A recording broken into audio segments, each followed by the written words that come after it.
কোরআনে যত ইকোনমিক সিস্টেমের কথা আসছে তার মধ্যে সবচেয়ে বেশি এসেছে কৃষিভিত্তিক অর্থনীতির কথা, তারপর ব্যবসা এবং যাকাত।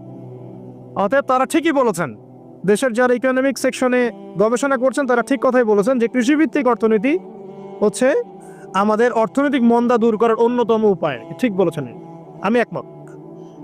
তো যাকাত যেটা কথা বলছিলাম, বাম দিকে যাকাত আসবে, তো যাকাত আমরা দিব তো ইনশাল্লাহ ভাই।